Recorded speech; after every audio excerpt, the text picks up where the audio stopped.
it's Jessii Vee. And yes, as you can tell by the title of today's video, I'm going to be talking about the ruby slippers. And you might be wondering, Jessii, how can you make a whole entire video about ruby slippers? Trust me, I was surprised too. There's just so much mystery and weird things about these particular slippers that of course I just had to tell you guys. Before I get started though, if you're not following me on Twitter, Instagram, or Facebook, you may not have seen that we have finally announced our Christmas mystery boxes. These are one of my favorite boxes the entire year, and these are actually our best sellers. So I'm gonna show you what's in the box. Okay, I'm gonna start with my favorite thing. I did a whole video last year about all the creepy things associated with it. Well, this year in our boxes, we have Grinch gnomes. It's so cute. It's just his nose and his little furry body with the Santa hat. This could either be an ornament, it has a little ornament hoop, or it could just sit on like a shelf or a countertop. I just think this is so adorable. It's nice and heavy, so it's not gonna fall over. It'll sit nicely. Then the next thing in the box is this little mystery satchel. This is a really nice blue velvet bag with a metallic snowflake on the front. And listen, guys,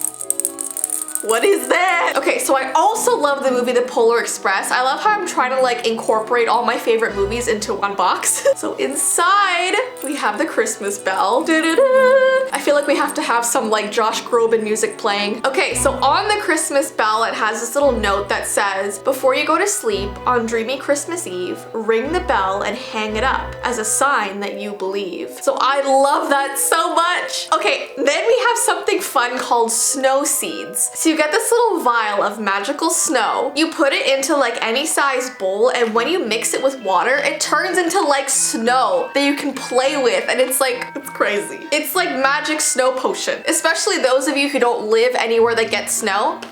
I got something for you. Then you guys know how much I love my Yetis. I got this Yeti stress toy. It's a moldable, bendable Yeti. You can make him do like whatever you want, and like he's so cute. He sits on my desk. Then there's different color festive hair clips you can get. There is a Jessii Vee pin that says weirdness all the way. Get it? Instead of jingle all the way. And then this is the first time we've ever done this. Usually every single year I give my personal family in my life a Christmas card from the dogs and me and Ty. But this year I thought I would give it to 500 of you because there are 500 Christmas mystery boxes. So the people who get their box will get my yearly Christmas card. And yeah, there we go. I feel like the box is so much fun this year. If you guys would like one before it sells out, I have linked it down below. And one more thing, we have a bunch of Christmas ornaments on our website. This year we're mainly going with like the underwater theme because I love mermaids. And my favorite ornament that we have on there right now is this glittery jellyfish. Are you kidding me? It is absolutely beautiful. So we have this, and we also have this really pretty like pearl colored pink sparkly shell. So if you guys would like one of those as well, I have linked it down below. Alright guys, so without further ado, let's get right into today's video talking about the ruby slippers. The ruby slippers are the sparkling red shoes worn by Dorothy Gale in the magical land of Oz. She was given these enchanted shoes by Glinda as they are taken from the dead Wicked Witch of the East who was crushed to death under Dorothy's fallen farmhouse after it was carried to Oz from a tornado in Kansas. And then the shoes were like magically teleported onto Dorothy's feet with Glinda's wand. Well, then the Wicked Witch of the West comes along and wants to use their magic to strengthen her own wickedness. And since she was the sister of the original owner of the shoes, she believes that they should be rightfully passed down to her, which is probably how it should have gone, to be honest. But she is evil, so I guess it's good they didn't. So throughout the entire story, she tries many times to retrieve them from Dorothy, but she meets her demise and is ultimately melted by Dorothy with a bucket of water. And then in the end, Glinda tells Dorothy that she had the power to return home at any time that she wanted. After she learned that there is no place like home, she clicks her heels 3 times and woke up in her bed in Kansas surrounded by all of her loved ones. Now here is a creepy quote from the Wicked Witch of the West about these slippers. She says, "Those slippers will never come off as long as you're alive. But that's not what's worrying me, it's how to do it. These things must be done delicately or you hurt the spell." Let me tell you, I used to love this movie as a kid. So let's get into some weird facts about these slippers. And yes, after the weird facts, I do have a creepypasta. So there are 4 known ruby slippers to this day that are in existence. And you might be wondering, why did they have so many? I thought there was just one. Well, some they used only for close-ups in the movie, and some of the other ones Dorothy actually wore. And an interesting thing is that Leonardo DiCaprio actually bought one of the pairs of shoes, and Lady Gaga was also gifted another one of them. The pair of ruby slippers that live at the Smithsonian National Museum of American History are incredibly special. They draw so many visitors each year that the carpet surrounding their display has to be changed regularly. These specific shoes have felt-covered bottoms modified to muffle the sound of Dorothy dancing in the film. Now, the book, The Wizard of Oz, the shoes are actually silver, and the decision to make the change was likely due to a desire to ensure they popped on screen. Now, the film was shot in this special Technicolor process. It was very expensive to do back then, so they decided instead of having like normal, boring, gray silver shoes, they wanted something that would catch your eye right away. So I think red was a really good choice. The pair that now lives in the Smithsonian Museum was sold for $15,000 in 1970. But before they were able to sell them in the 70s, they had to find them first, and unfortunately, the shoes were lost. Nobody could find them. It actually took them months to locate them. Eventually, the costume designer Kent Warner found them in this old abandoned MGM barn. So random. And cleaning the shoes at the museum is not easy. The sequins are made of gelatin, a material that doesn't play nice with most cleaners. So the person who cleans these shoes has to clean every single sequin individually. They take a piece of cotton, they dip it in ice water, and then they just go around each one, making sure there's no dust, no dirt. It takes a very long time, as you can probably imagine. Now, while I was researching, I found out that the ruby slippers were actually stolen